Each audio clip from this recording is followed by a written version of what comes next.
Walang sasantuhin ang pambansang pulisya.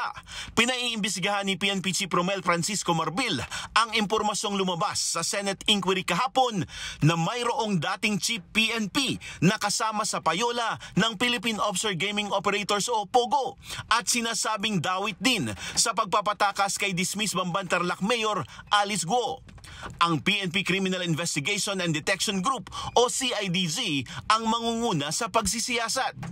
There is no sacred cow dito sa gagawing investigation, even if it means holding liable ang isang former Chief PNP. Yun lang ang sinasabi niya na we welcome this statement. Although sinasabi ni General Villanueva, I myself ay nakikinig kahapon, ay sinasabi naman niya these are just rumors, but these are serious rumors involving a former Chief PNP. Makikipag-ugnayan din ng PNP sa PAGCOR para sa dagdag na impormasyon ukol sa aligasyon. Pero suspect ngayon ang 24 na nagdaang Chief PNP para malaman kung sino sa kanila ang tinutukoy ng PAGCOR. We're talking about 24 names because 29 na yung nauna. Si General Marbil is the 30th Chief PNP. So nagbilang kami. So 29 minus 5 na patay. So we're talking about 24 names.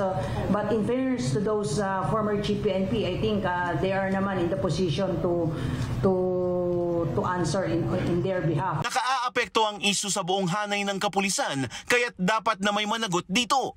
Handa rin ng PNP na magsampa ng kaso sa dating pinuno sakaling mapatunayan ito. On the part of the PNP, sabi ni Chief PNP, and I guess sinabi niya ito kahapon at kanina sinabi niya rin ito during the command conference.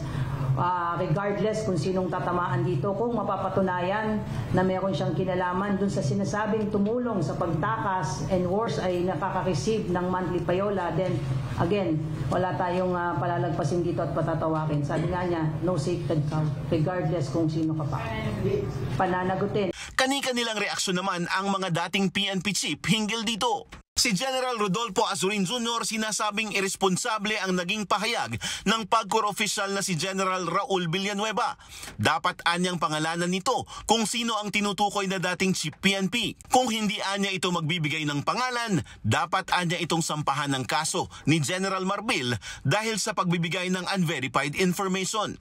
Si General Benjamin Acorda Jr. sinabing dapat na linawin ng PAGCOR ang kanilang impormasyon. Unfair anya ito sa PNP organization, lalo na sa mga inosenteng naging pinuno ng pambansang pulisya.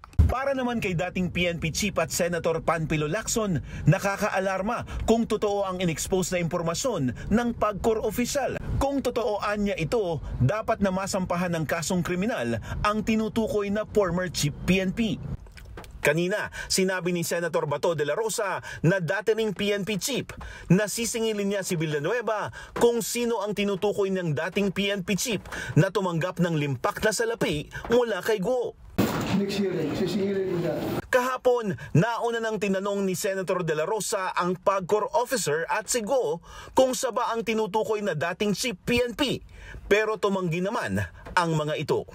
Para sa agenda, Francis Polbe, BNC.